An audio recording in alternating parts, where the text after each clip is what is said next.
தலைகளை தாழ்த்தி கண்களை மூடி நாம் ஜெபிப்போம். எங்களை நேசிக்கிற நல்ல தகப்பனே, இந்த நல்ல வேளைக்காக நன்றி செலுத்துகிறோம். மாறாத கண்மலையே, எங்களோடு நீர் பேசும். உம்மையே நம்பி இருக்கிறோம் அப்பா. நீர் எங்களுக்கு துணை நிற்கும்படியாக ஜெபிக்கிறோம். பெரிய காரியங்களை செய்யும். நீர் எங்களோடு கூட பேசும்.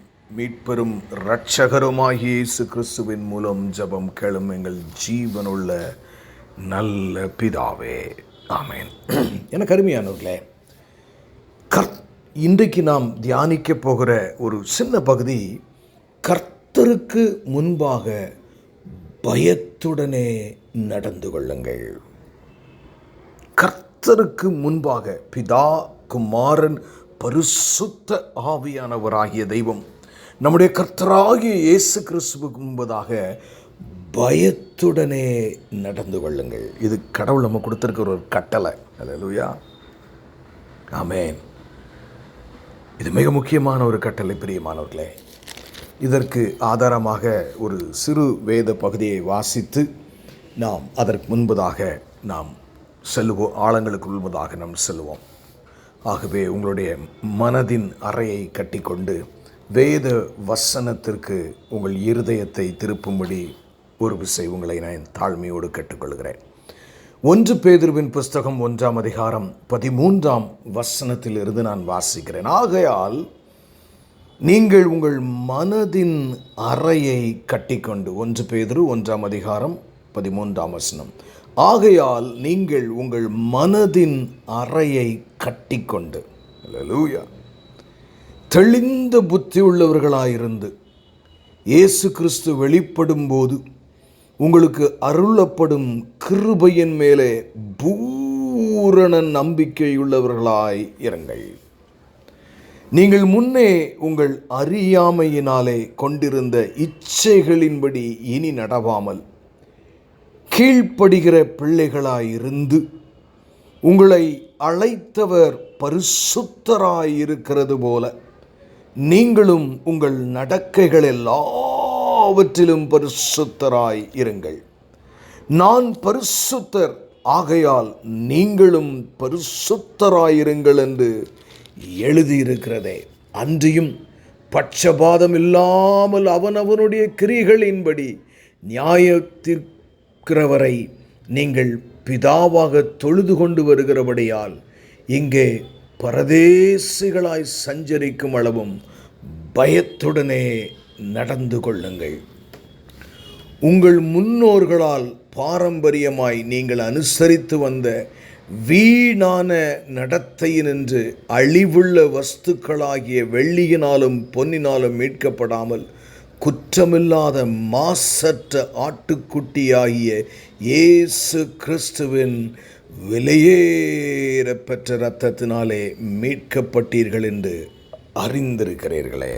Hallelujah. That's amazing passage of the scripture. இதில் நான் மையப்படுத்துகிற ஒரு காரியம் 17ஆம் வசனத்தில், பரதேசிகளாய் இந்த பூ உலகத்தில் இப்பொழுது சஞ்சரிக்கும் அளவும், உங்கள் ஃபிசிக்கல் சின்ஃபுல் பாடியில் நீங்கள் இருக்கிற வரைக்கும் நீங்கள் எப்படி இருக்கணுமா? பயத்துடனே நடந்து கொள்ளுங்கள்.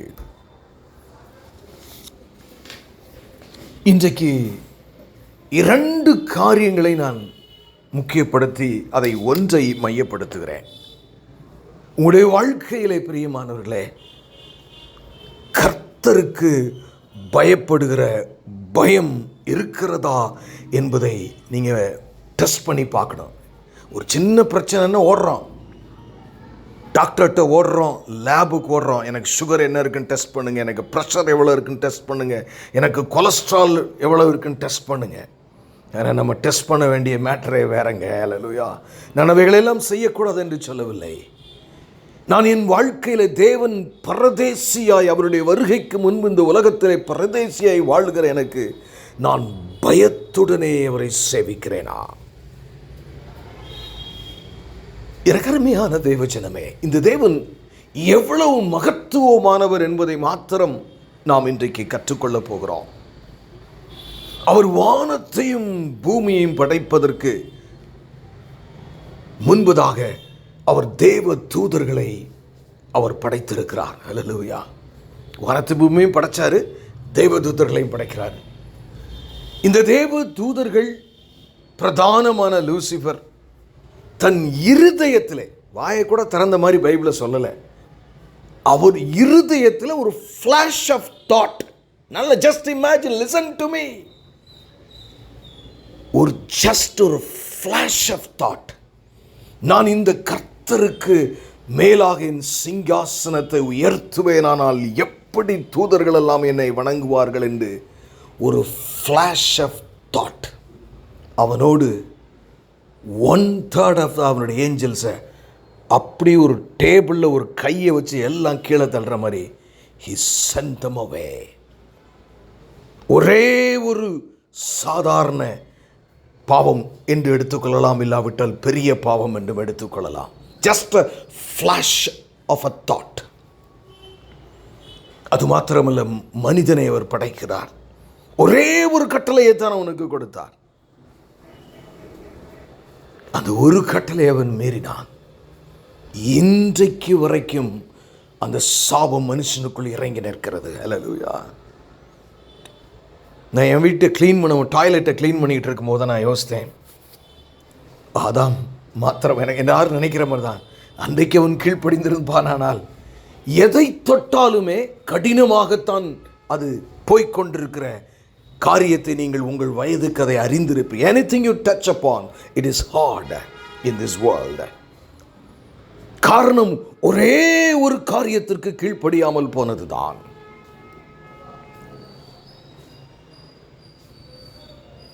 பழைய ஏற்பாட்டு காலத்தில் நீங்கள் யாத்ராகம் 28ஆம் அதிகாரம், லேவியராகமம் 16ஆம் அதிகாரங்கள் மற்றும் இதர வசனங்களை நீங்கள் வாசித்து பார்க்கும் பொழுது, மகா பிரதான ஆசாரியன்,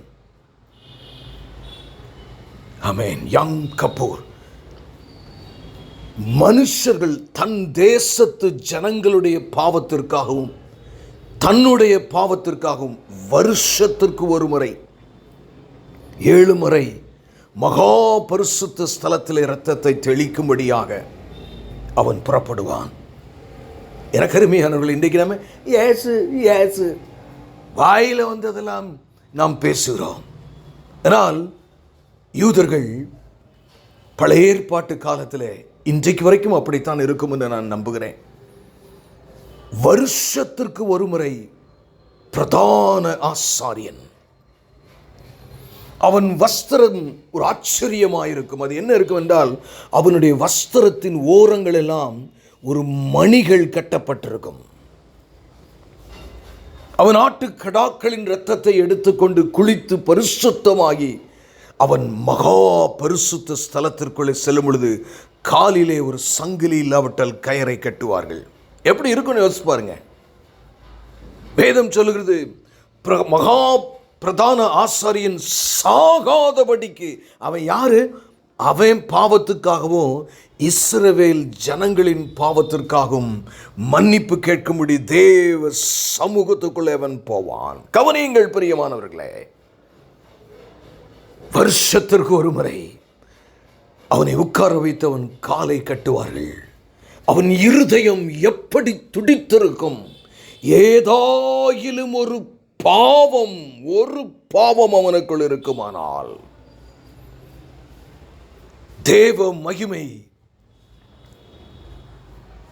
டார்க் ஆஃப் த காவனன்ட் என்று சொல்ல, உடன்படிக்கை பெட்டியின் மேலே இறங்கி நிற்கும்.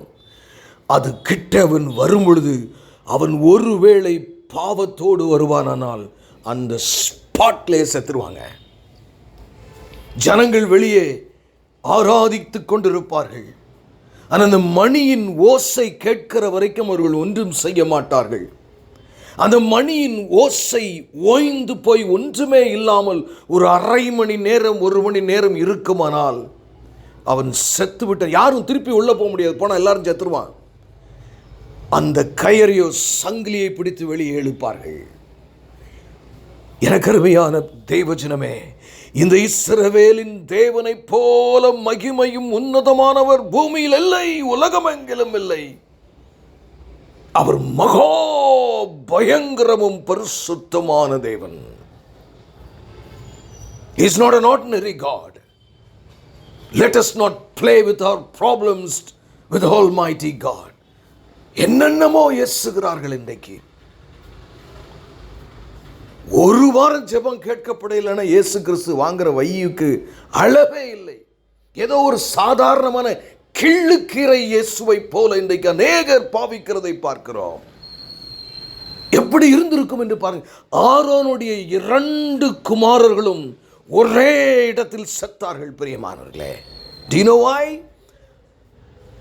அந்நிய அக்னி, அதாவது ஆல்டர்ல இருந்து தான் அக்னியை எடுத்து அதில் தூபம் காட்டணும்.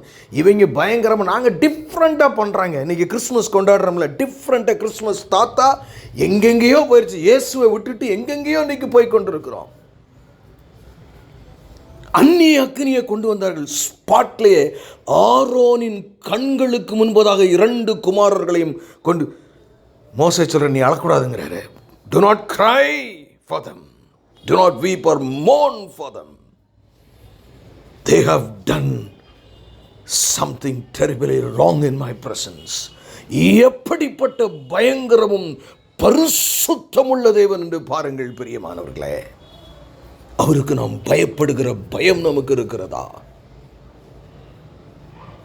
எனக்கு அருமையான தேவஜனமே, எத்தனையோ சம்பவங்களை நான் சொல்லலாம். அவன் உள்ள போகும்போது அவன் காலை சேர்ல உட்கார்ந்து மிச்ச ஆசாரியர்கள் அவனுக்கு அந்த கயரையோ சங்கிலியோ கட்டும்போது ஒரு அடி எடுத்து வைக்கும்போது அடுத்த அடி உள்ள போகும்போது நான் உயிரோடு இருப்பேனா செத்து போவேனா என்று தெரியாது பிரியமானவர்களே. இஸ்ரவேலின் தேவன் பரிசுத்தம் உள்ள தேவன். ஆகவே நீங்கள் உங்கள் வாழ்க்கையை பரிசுத்தம் பண்ணிக் கொள்ளுங்கள் என்று வேதம் சொல்லுகிறது. நாம் நம்முடைய பரிசுத்த வாழ்க்கைக்கும் தேவனுக்கு பயப்படுகிற பயத்திற்கும் எவ்வளவு முக்கியத்துவம் கொடுக்கிறோம். நாம் என்ன முக்கியத்துவம் கொடுக்கிறோம்? நம்ம ப்ராப்ளத்துக்கு தான் முக்கியத்துவம் கொடுக்கிறோம். அதனால தான் நம்ம ப்ராப்ளமும் நம்ம ஜெபம் கேட்கப்படாமல் போகிறது.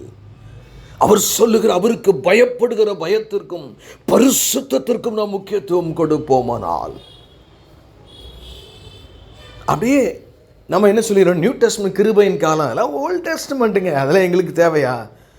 நியூ டெஸ்ட்மெண்ட்டில் ஏங்க அனனியா சப்பிரால் அவங்க வீடை லேண்டை விற்று கொண்டாந்து கொடுத்ததில் ஒரு சின்ன சரி எல்லாத்தையும் கொடுத்து நாளைக்கு இவங்க எப்படி இருப்பாங்க நமக்கு தெரியல, புது குரூப்பாக இருக்குது, நாளைக்கு எல்லாத்தையும் வாங்கி வச்சுட்டு நமக்கே சோறு போடாமல் போயிட்டு, இது ஒரு காமன் திங்கிங் தானே. ஸ்பாட்லேயே 2 பேரும் காலி. எங்க சரி ஏசு கிறிஸ்து நிர்வாணமாக சில வேலை மறிச்சவர் தானங்க, அவர் என்னங்க பெரிய அப்படியாங்க அப்படின்னு ஒரு வேளை நம்ம அறகுறையாக நினைக்கிறோமோ என்னமோ எனக்கு தெரியல. நான் இன்னொரு வசனத்தை நான் உங்களுக்கு வாசிக்கிறேன் பிரியமானவர்களே. அல்லேலூயா. என் தேவனாகிய கர்த்தராகிய இயேசு கிறிஸ்து மகா பரிசுத்தமுள்ள தேவனாகவே மிகுந்த பயத்துடனும் நடுக்கத்துடனும் இந்த பிரபஞ்சத்தில் நாம் வாழ வேண்டும். வெளிப்படுத்தின விசேஷம் 1ஆம் அதிகாரம். கர்த்தருடைய நாளிலே 10ஆம் வசனத்திலிருந்து ஆவிக்குள்ளானேன். அப்பொழுது எனக்கு பின்னால் எக்கால சத்தம் போன்ற பெரிதான ஒரு சத்தத்தை கேட்டேன். அது நான் அல்பாவும் ஒமேகாவும் முந்தினவரும் பிந்தினவருமாயிருக்கிறேன்.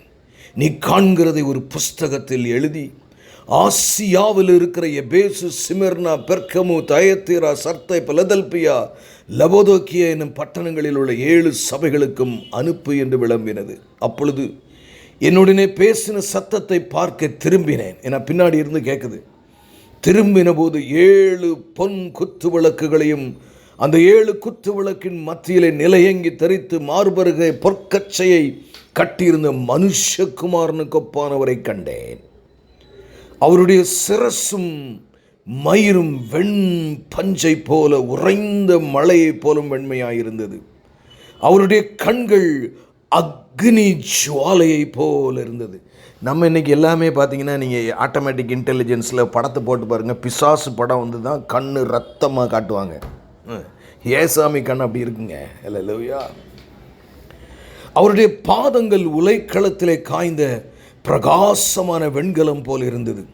அவருடைய சத்தம் பெரு வெள்ளத்து இரைச்சலை போல் இருந்தது. தமது வலது கரத்திலே 7 நட்சத்திரங்களை ஏந்திக் கொண்டிருந்தார். அல்லேலூயா. எனக்கு அருமையான தேவஜனமே, அவர் வாயிலிருந்து இருபுறமும் கருக்குள்ள பட்டயம் புறப்பட்டது. அவருடைய முகம் வல்லமையாய் பிரகாசிக்கிற சூரியனை போல் இருந்தது.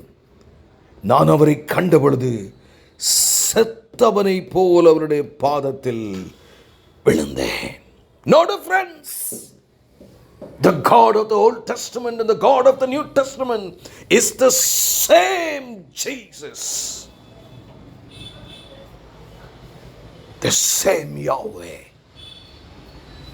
The same Holy Spirit. பார்த்த உடனே செத்தவனை போல விழுந்தான். பரிசுத்த பவுல் தமஸ்கோவுக்கு போகிற பாதையிலே நெஞ்சை தட்டி கொண்டு எத்தனை பேரை கொல்லுவேன் பாரும், எத்தனை பேரை பிடிப்பேன் கிறிஸ்தவர்களை என்று அவன் ஓடி போனான். இயேசுவை அவன் தரிசித்தான். மத்தியான நேரங்க, சூரியன் ஒரு பக்கம் பிரகாசமா இருக்கு, அதான் அவன் கண்ணை குருடாக்கல. மனுஷகுமாரனுடைய வெளிச்சம் அவன் கண்களை 3 நாள் காணக்கூடாமல் குருடாக்கிட்டு தரையிலே பொத்தென்று விழுகிறான். மகத்துவமும் மேன்மையுமான கர்த்தர். இன்றைக்கு சபைகளிலும் சரி, விசுவாசிகளுக்குள்ளும் சரி, சண்டைகளும் குழப்பங்களும், ஒரு பயம் இல்லை பிரியமானவர்களே. தெய்வ பயம் இல்லை. எவ்வளவு பெரிய தேவன்! எனக்கு அருமையான தெய்வஜனமே, உங்கள் கால்களை பிடித்து முத்தமிட்டு நான் கேட்கிறேன், அவருக்கு பயப்படுகிற பயத்தோடும் நடுக்கத்தோடும் வாழுங்கள். அவர் மகா பெரியதை. வேதம் சொல்லுகிறது, வானம் என்னுடைய சிங்காசனம். வானத்தை எங்க அளந்து இது வரைக்கும் எவனா சொல்லியிருக்கிறானா? Scientists say it is expanding at the speed of light. Universe is expanding. வானம் என்னுடைய சிங்காசனம், பூமி என்னுடைய பாதப்படி. நீங்கள் எனக்கு எப்படிப்பட்ட ஆலயத்தை கட்டுவீர்கள்? அவர் சொல்றாரு, நான் பில்டிங்ல வசிக்கிற அளவுக்கு சாதாரணமான அல்லடா. ஆனால் அவரோ உங்களையும் என்னையும் தங்களுடைய ஆலயங்களாய் தேர்ந்தெடுத்திருக்கிறாரே. அவருடைய பரிசுத்த ஆவியானவர் உங்களுக்குள்ளும் எனக்குள்ளும் ஜீவிக்கிறாரே. எவ்வளவு பெரிய மேன்மை, எவ்வளவு பெரிய மகத்துவம்! பிரியமானவர்களே, மத்தேயுவிலே நாங்கள் வாசிக்கிறோம், உன் வாயிலிருந்து புறப்படுகிற ஒவ்வொரு வார்த்தைக்கும் நீ கணக்கு கொடுக்க வேண்டும். அதை வச்சுதான் நீ நீதிமானா இல்லையா என்பதை நான் தீர்ப்பேன். இப்ப பாருங்களேன், உலகத்தில் ஆதாமிலிருந்து இன்னைக்கு வரைக்கும் அத்தனை மனுஷன் பேசினதையும் ரெக்கார்ட் பண்ணுகிற கர்த்தர். எனக்கு எத்தனையோ பேரை அப்படி பஸ்பமா எரிச்சிடுறாங்க டெட் பாடியை. But God keeps the DNA of every human being in his memory, and he will bring them back with his one word. மரித்தோர் யாவரும் மனுஷகுமாரனுடைய சத்தத்தை கேட்கும் காலம் வரும். பயபக்தியோடு நடக்கிறோமா? What is your focus? What kind of God we believe in? What kind of God? பயபக்தியுடனே அவரை முகம் குப்புற விழுந்து நாம் தொழுது கொள்ளுகிறோமா பிரியமானவர்களே? அவர் தேவனானால், அவர் நம்முடைய எஜமானனானால், அவருக்கு பயப்படும் பயம் எங்கே என்று கர்த்தருடைய ஆவியானவர் கேட்கிறார்.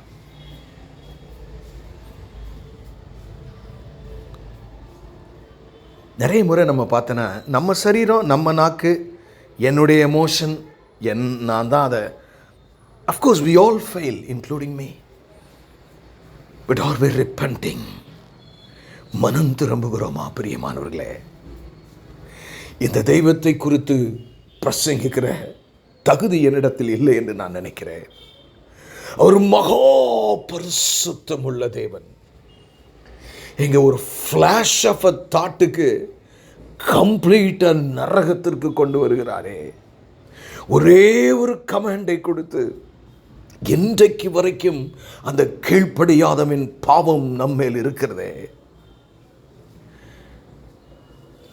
எனக்கு அருமையான தேவஜனமே, நம்ம நிறைய நேரம் இயேசு கிறிஸ்து ரொம்ப he is a gracious loving father, I'm not against it.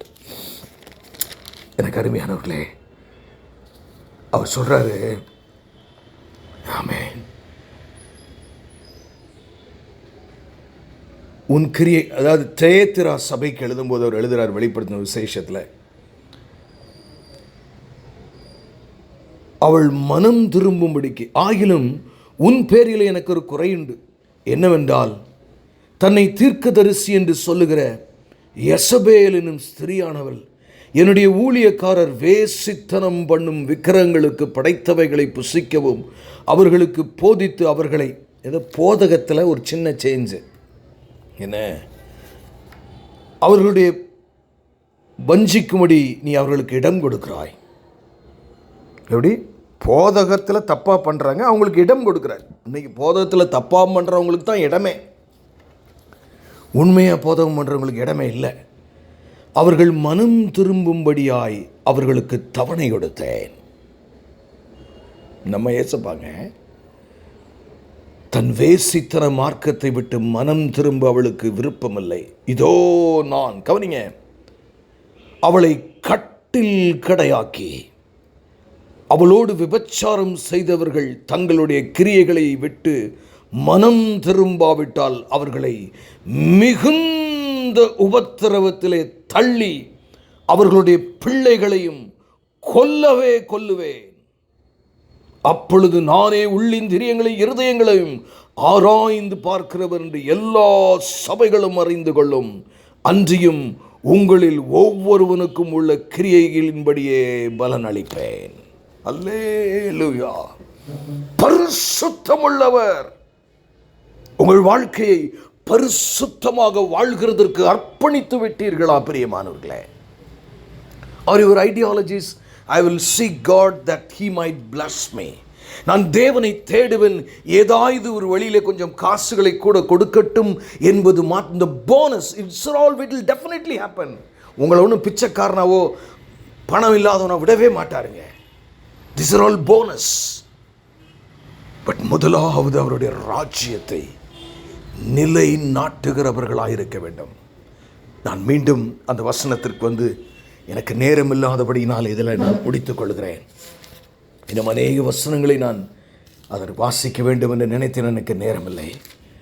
எனக்கு அருமையானவர்களே, அன்றியும் பட்சபாதம் இல்லாமல் அவனவனுடைய கிரிகளின்படி நியாயம் தீர்க்கிறவரை, பட்சபாதமே கிடையாது. ஜாதியில் அவர் பார்க்க மாட்டார். ஏழை பணக்கார அவர் கிடையாது. தாளந்து உள்ளமே தாளந்து இல்லாத, அழகுள்ளமே அழகம் பார்க்கறதில்ல. நியாயம் தீர்க்கிறவரை நீங்கள் பிதாவாக தொழுது கொண்டிருக்கிறபடியால் இங்கே இந்த உலகத்தில் பரதேசிகளாக சஞ்சரிக்கும் அளவும் பயத்துடனே நடந்து கொள்ளுங்கள். இன்றைய தலைப்பு வேறு ஒன்றும் இல்லை. இந்த பூமியிலே பயத்துடனே கர்த்தராகிய இயேசு கிறிஸ்துவை சேவிக்க வேண்டும் என்பதை கண்களை மூடி நாம் ஜெபிப்போம். எங்களை நேசிக்கிற நல்ல தகப்பனே, ஒரே ஒரு வாழ்க்கை